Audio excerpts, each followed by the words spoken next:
High to family, कशा सगळे म्हणजे का सगळ्यांना श्री स्वामी समर्थ.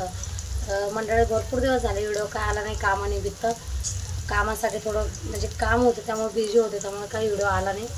तर आजचं बघा मी आज चिकन सुक्का बनवते, तर नक्की पूर्ण रेसिपी बघा आणि माझ्या आयडीला सपोर्ट करा. तर चला मंडळी रेसिपी बघू.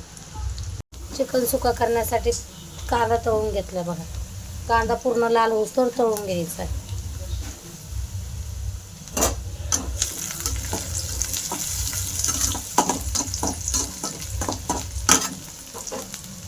कांदा बघा लाल होताना टमाटे घेतले टाकून, एक मोठ्या आकाराचा टमाटा घेतला.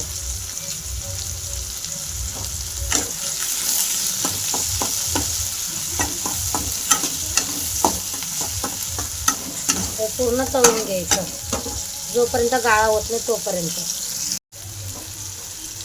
कांदा टमाटा टाकून चांगलं तळून घ्यायचं. मंडळी इथून मागं तुम्ही माझ्या आईला भरपूर सपोर्ट केला, इथून पुढं पण सपोर्ट करा. का तर मध्ये व्हिडिओ आले नाही त्याबद्दल सगळ्यांना सॉरी. इथून पुढं रोज व्हिडिओ येत जातील. कांदा टमाटा चांगलं तळून झालं, चिकन टाकून घेऊ. अर्धा किलो चिकन घेतलं, स्वच्छ धुवून घेतलं.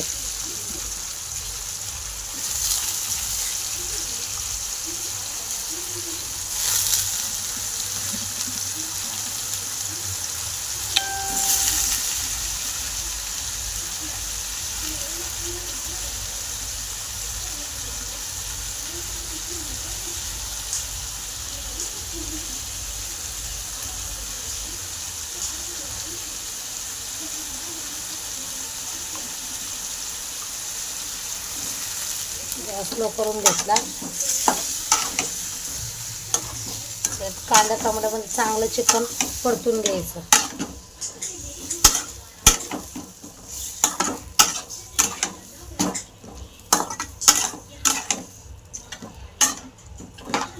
त्याला 15 मिनटं याचं पूर्ण पाण्याने चिकनचं ते आटून घ्यायचं.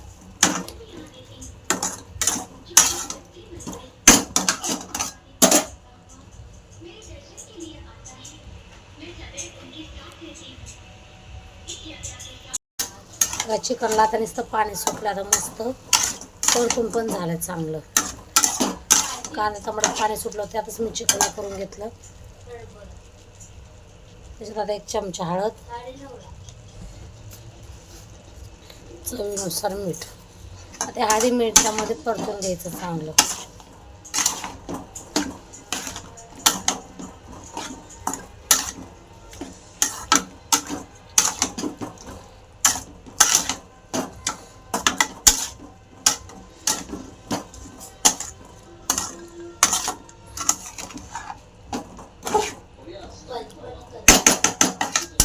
हळदी मिठामध्ये आपण याला 15 मिनटं शिजून घेऊ.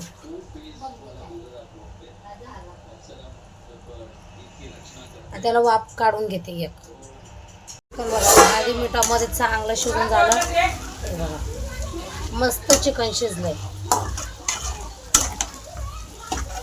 आपण इथं अंबारी 1 पॅकेट टाकून घेते. हे छोटं पॅकेट आहे.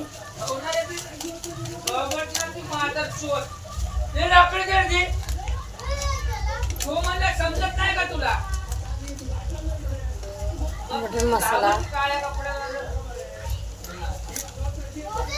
अर्धा चम्मच टाकला मी मटन मसाला.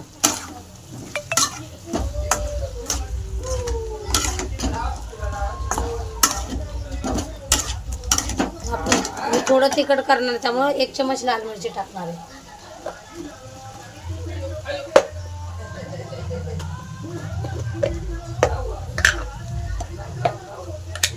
लाल मिरची मधला चम्मच खूप टाकला रे, थोडीच टाकून घेतली का आता जास्त तिखट झालं तर मुलं खाणार नाही.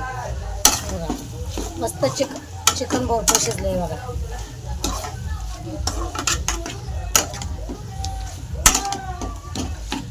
एक नंबर भाजी झाले. वरण भरून कोथिंबीर टाकायचे. आता मी मसाला टाकला, 15 मिनटं वाफ काढून घेते. 15 मिनटं शिजून झालं ना तर आपण याच्यात कोथिंबीर टाकू. मी मेथी पण बनवली. आमच्याकडे असे वाटाणा टाकून मेथी भरपूर आवडते आणि मला जास्त आवडते, त्यामुळं मस्त वाटाणे आणि मेथी आणि लसणाची फोडणी असे एकदम मेथी एकदम चवदार मस्त ज्वारीच्या भाकरी संग खायची. पण सुक्का बनवून तयार झालाय बघा. मी कोथिंबीर टाकली नाही, तुम्ही कोथिंबीर टाका. आता माझ्याकडे सध्या कोथिंबीर नाही आहे त्यामुळे मी वरनं कोथिंबीर टाकली नाही, तर तुम्ही टाका. आपल्या आयडीला लाईक शेअर सबस्क्राईब करायला विसरू नका. सुका किती भारी दिसते. तुम्ही पण नक्की अशी रेसिपी करून बघा, खाऊन बघा, कमेंट करून सांगा मला कशी झाली. चला मंडळी, सगळ्यांना बाय बाय.